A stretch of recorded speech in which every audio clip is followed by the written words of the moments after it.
मेरा प्यारा साथीभाइहरू स्टुडेन्ट्सहरू आज आउँ हामी सल्भ गरौँ एचसीएफ र एलसीएम कसरी निकालिन्छ र एचसीएफ र एलसीएम भनेको हो कि धेरै टाइप्सको क्वेशनहरुमा हाम्रो एलसीएम र एचसीएफ को जरुरी पर्न जान्छ। हामीलाई एचसीएफ र एलसीएम नै निकाल्न आउँदैन अनि हामी क्वेशनलाई सल्भ नै गर्न सक्दैनौं। जस्तै फ्र्याक्सनको क्वेशन भयो, फ्र्याक्सनको क्वेशन एडिसन अथवा सबट्र्याक्सन यस्तो टाइपको क्वेशनमा हामीलाई एलसीएम एकदम इम्पोर्टेन्ट हुन्छ निकाल्न। त्यही भएर सबैभन्दा पहिला हामीले जान्नुपर्ने कुरा के हो त एलसीएम र एचसीएफ। एलसीएम र एचसीएफ जानिसकेपछि बल्ल हामी फ्र्याक्सन टाइप्सको क्वेशनहरु भयो, अरु टाइप्सको क्वेशनहरु भयो त्यो हामीले निकाल्न एकदम इजी हुन्छ। त पहिला हामी जानौं यहाँ त एलसीएम भनेको हो कि मैले यहाँ एउटा क्वेशन लेखेको छु, find the LCM and HCF of 12 and 18। 12 र 18 को एलसीएम र एचसीएफ दुईटै निकाल्न छ। हामीसँग दुई तीनवटा मेथड छन्। मैले एउटा मेथडको बारेमा डिस्क्राइब गर्छु, तपाईहरुलाई कुन इजी लाग्छ त्यो मेथडले तपाईहरुले सल्भ गर्नु होला।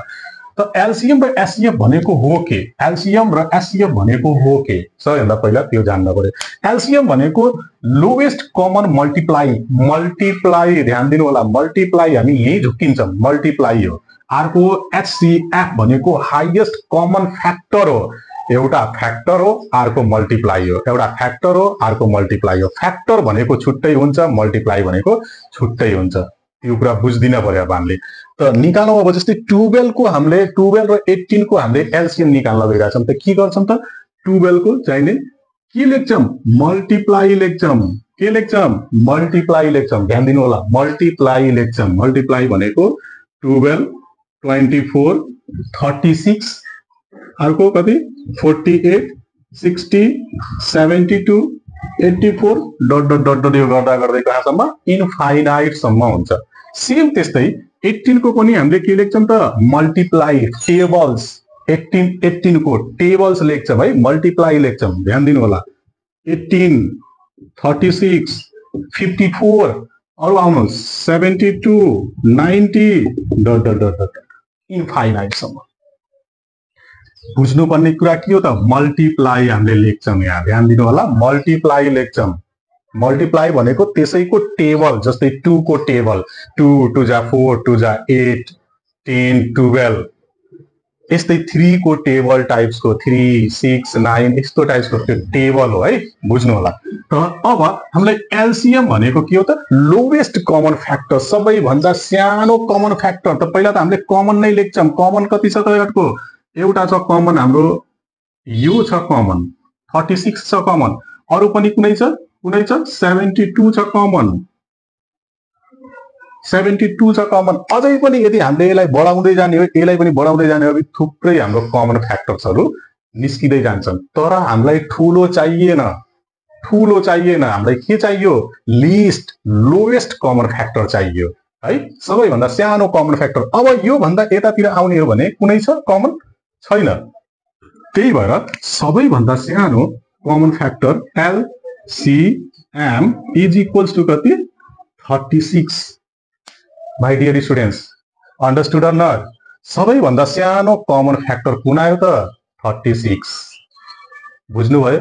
यसको एलसीएम कसरी निकालिन्छ त्यो कुरा पनि बुझौं। त्यसपछि मैले मेथड बताउँछु कुन मेथडले अरु कुनलाई कसरी सल्भ गर्न सकिन्छ। अहिले हामी एउटा मेथड मात्र मैले यहाँ बताइरहेको छु, तपाईहरुलाई दुई तीनवटा मेथड अझै पनि सिकाउनु छु। भिडियोलाई लास्टसम्म हेर्नु होला। अब निकालौं एचसीएफ।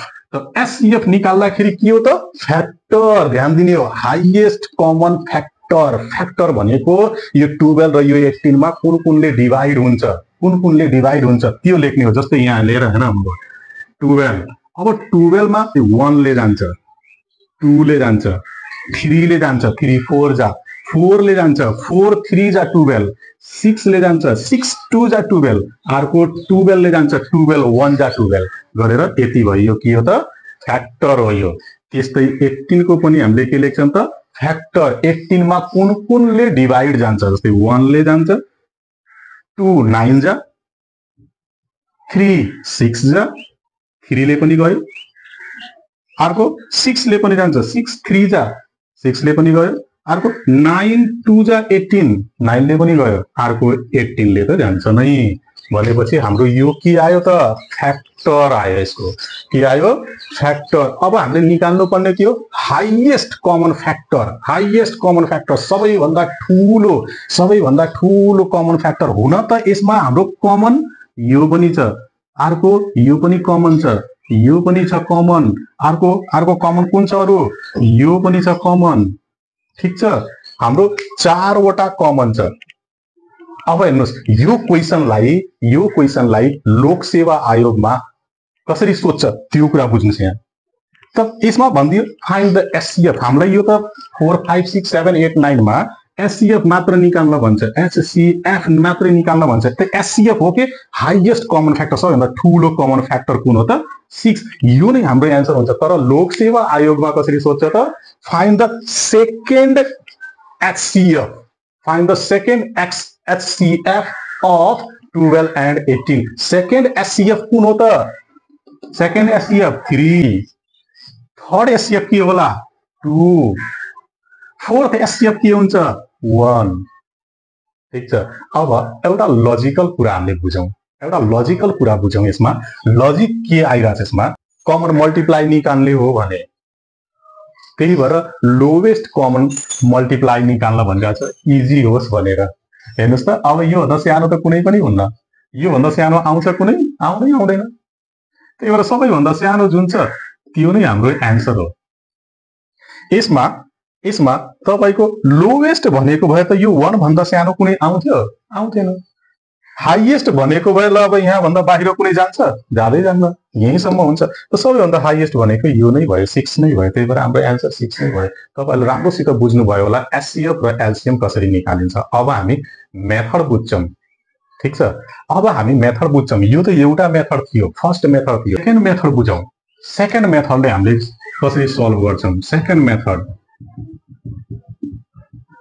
यसको सेकेन्ड मेथड बुझौं त एलसीएम निकाल्दाखेरि एलसीएम कुनको त 12 र 18 को एलसीएम कसरी निकालिन्छ त्यसको लागि के गर्नु त 12 को फ्याक्टर गर्दिनु त्यो फ्याक्टराइजेसन मेथडले कसरी सल्भ गरिन्छ उतातिर जस्तै 12 को फ्याक्टर अब ल यही रफमा नै गरौँ घरी काम लाग्छ यो 12 को फ्याक्टर गर्दाखेरि कति हुन्छ त 12 2 6 जा 12 2 3 जा एन्ड 3 1 जा ठीक छ त यसको फ्याक्टर आयो कति 12 को फ्याक्टर कति आयो 2 into 2 into 3 into 1 लेखे पनि भयो नलेखे पनि भयो अर्को 18 को पनि यस्तै फ्याक्टर निकाल्दियौ हामीले 18 को फ्याक्टर निकाल्दाखेरि 2 9 जा 3 3 जा 3 1 जा यसको फ्याक्टर आयो कति 18 को फ्याक्टर कति आयो 2 into 3 into 3 into 1 लेखे पनि भयो नलेखे पनि भयो 1 नलेखौं त एलसीएम कति हुन्छ त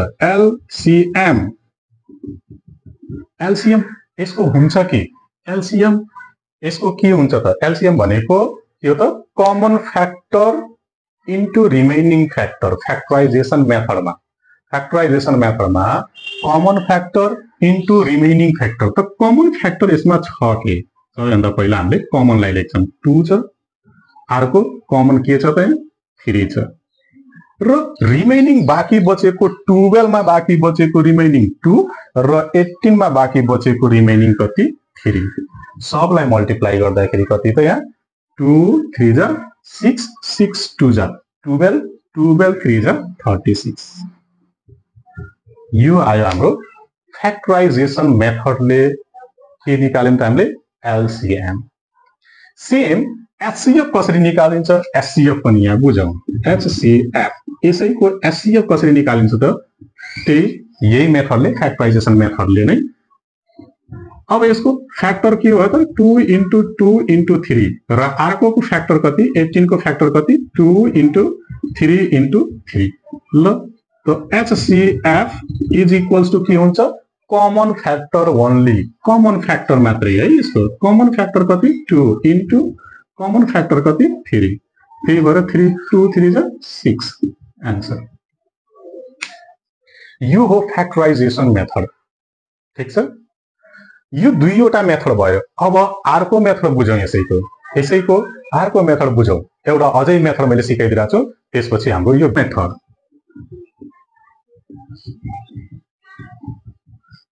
यसको थर्ड मेथडमा निकाल्ने हामीले एचसीएफ एन्ड एलसीएम त इजी मेथडले जाउँ। अब यो थर्ड मेथड पनि सिक्नु छ। अब थर्ड मेथड सिक्दाखेरि एउटा सानो नम्बर एउटा ठुलो नम्बर छ। जुन ठुलो नम्बर हुन्छ त्यसलाई हामीले अगाडि लेख्छौँ र जुन सानो नम्बर हुन्छ त्यसलाई हामीले के लेख्छौँ त यहाँ पछाडि अथवा डिभाइडमा लेख्छौँ। बुझ्दै जानुहोस्, बहुतै इन्ट्रेस्टिङ छ। यो ठाउँ नै हो जहाँ 0 देखि हिरो बनाइन्छ। ध्यान दिनु होला। गर्ने के हो त हामीले डिभाइड कति टाइम्स जान्छ डिभाइड 18 मा 12 ले 1 टाइम्स मात्र डिभाइड जाँदाखेरि हामीले यसलाई कति लेख्न पाउँछौं त 12। अब हामीले यहाँ के गर्छौं त माइनस। सीधा सीधा कुरा, एकदम इजी हो। एकदमै इजी मेथडले मैले यहाँ सिकाइरहेको छु तपाईहरुलाई। माइनस गर्दाखेरि कति हुन्छ 6। यो जुन 6 आयो फेरि जुनले हामीले यहाँ डिभाइड गरिरहेका छौं त्यो ठ्याक्कै यहाँ अगाडि आउँछ। फेरि यो अगाडि आउँछ, जुनले डिभाइड गर्छौं त्यो अगाडि आउँछ। जस्तै यसलाई अब हामीले यहाँ के लेख्छौं त 12 यहाँ लेख्छौं, यहाँ 12 लेख्छौं। अनि त्यसपछि फेरि के गर्छौं त डिभाइड कतिले 6 कति जा 12 2 जा 12 माइनस गर्दाखेरि कति यो सबै क्यान्सल। त कतिले लास्टमा डिभाइड कतिले भयो 6 ले। त्यही भएर HCF इज इक्वल्स टु कति हुने भयो त 6 हुने भयो। हेर्नुस् कति इजी मेथड छ यो। हेर्नुस् त कति सजिलो तरिका छ यो। छ र केही गाह्रो केही जो छैन यसमा। एचसीएफ र एलसीएम निकाल्न कुनै गाह्रो छैन। एकदम इजी मेथड हो, एकदम इजी वे हो। बस तपाईहरुलाई थाहा हुनुपर्छ कुन मेथडले मैले सल्भ गर्ने हो। हामीसँग 3टा मेथड छन्। 3टै मेथडले जुनसुकै एउटा मेथडले तपाईहरुले सल्भ गर्नु होला। ठीक छ। अर्को एउटा छ यसैको एचसीएफ निकाल्ने मेथड। यसरी पनि तपाईले निकाल्न सक्नुहुन्छ है। एउटा अझै मेथड छ जस्तै 12 र 18। 12 र 18 लाई डाइरेक्ट एकैचोटी निकालौं। एकैचोटी एचसीएफ पनि एलसीएम पनि दुईटै निकालिदिरहेको छु मैले। जस्तै यो दुईवटैमा डिभाइड कुनले जान्छ, दुईवटैमा डिभाइड र त्यो पनि सबैभन्दा सानो नम्बरले 1 ले गर्ने भने फेरि 12 आउँछ, 1 ले गर्ने फेरि 18 आउँछ। कतिचोटी लेख्ने, त्यही भएर 1 लाई छोडौं 2 ले गरौँ। 2 ले गर्दाखेरि यहाँ कति आउँछ 6 जा। 2 ले यसलाई गर्दाखेरि कति आउँछ 9 जा। अझै पनि कुनै यस्तो नम्बर लिन जुनले दुईटैमा डिभाइड गर्छ। जस्तै 2 ले डिभाइड गर्छौं 6 मा त 2 3 जा 6 तर 9 मा जान्न। त्यही भएर हामीले लिन्छौं 3 र 3 ले दुईवटैमा जान्छ। 3 2 जा 6 3 3 जा 9। अब फेरि पनि कुनै नम्बर यस्तो छ जुन दुईवटैमा डिभाइड जाओस् छैन।